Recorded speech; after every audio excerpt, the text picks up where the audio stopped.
Kainatın genişləndiyi, yəni cisimlərin bir-birindən uzaqlaşması faktı kəşf olunduqdan sonra proseslə bağlı maraqlı fikirlər ortaya çıxmağa başladı. Onlardan birincisi, kainatda genişlənmə prosesi zəifləyərsə nə baş verər sualı idi. Bu barədə bir çox ideyalar irəli sürüldü. Tam cavabı tapılmasa da alimlər bir fikrin üzərində durdular. Bu hal baş verərsə, gələcəkdə yer kürəsində dəhşətli hadisələr ortaya çıxacaq. Ən maraqlısı isə bununla bağlı bəzi ipuçlarının tapılması idi. Bəs bu necə baş verəcək?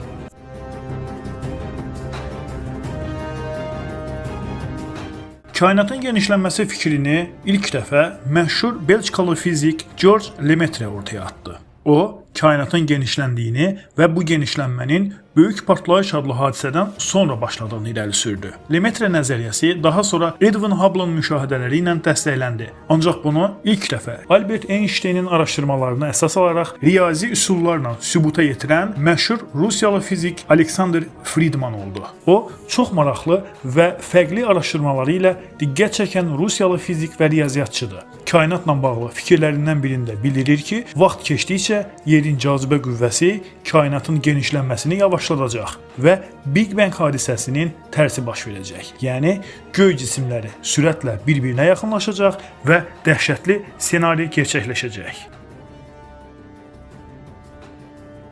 Yuxarıda qeyd etdiyimiz prosesə möcüzəvi şəkildə Quranın Ənbiya surəsi 104-cü ayəsində diqqət çəkilib. Əvvəlcə həmin ayəni ərəbcə oxuyacağam, sonra tərcüməsini təqdim edəcəm.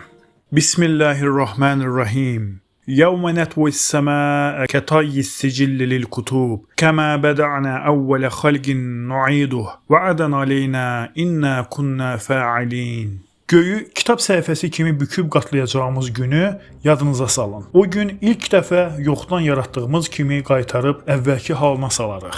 Biz yerinə yetirməli olduğumuz vədi mütləq yerinə yetirəcəyik. Ənbiya surəsi 104-cü ayədə göyün dürülərək əvvəlki halına qaytarılmasından bəhs olunur. Dürmə ifadəsi kağızı götürüb ovucumuzun içində bükərək kiçik bir cisim halına gətirməklə təxminən eyni mənanı daşıyır. Quranı açıb diqqət etməyinizi tövsiyə edərdim. Zümər surəsi 67-ci ayə də buna işarə edir. Bəhs etdiyim ayələri araşdırarkən Peyğəmbərimiz sallallahu aleyhi və səlləmin bu barədə bir neçə hədisi ilə rastlaşdım. İbn Ömərdən rəvayət olunduğuna görə Həzrəti Muhammed sallallahu aleyhi və səlləm belə buyurdular. Allah qiyamət günü yerləri bükər, qatlayar və göylər onun qüdrət əlində olar. Səhih kitablarda keçən başqa bir hədisdə isə qiyamət vaxtı yer və göyün bükülərək kiçik bir nöqtəyə çevriləcəyindən bəhs edilir. Diqqət edin, hər iki ayə və hədislər Alexander Friedman və digər alimlərin əsrlər sonra haqqında danışdığı və baş verəcəyi ehtimal edilən hadisə ilə təxminən eyni mənadadır. Necə olur ki, müasir texnikalarla son dövrlərdə ortaya çıxan bu cür hadisələr 1400 il əvvəlki kitabda yer alır və həmin fikirlər o dövrün adamlarının dilində gəzə bilir. Dövrümüzdə hələ çox cüzi hissəsi kəşf edilən və böyük fiziklərin danışdığı bu prosesin əsrlər əvvəlki sadə insanların müzakirə etməsi insanı düşündürür. Fikrimcə, Allahın kitabına və Peyğəmbərimizin söylədiklərinə layiqincə diqqət edib öyrənsək, digər alimlərin uzun araşdırmalarla son vaxtlarda kəşf etdiklərindən daha çox faktları üzə çıxara və kainatı, yaradılışı daha dərindən anlaya bilərik.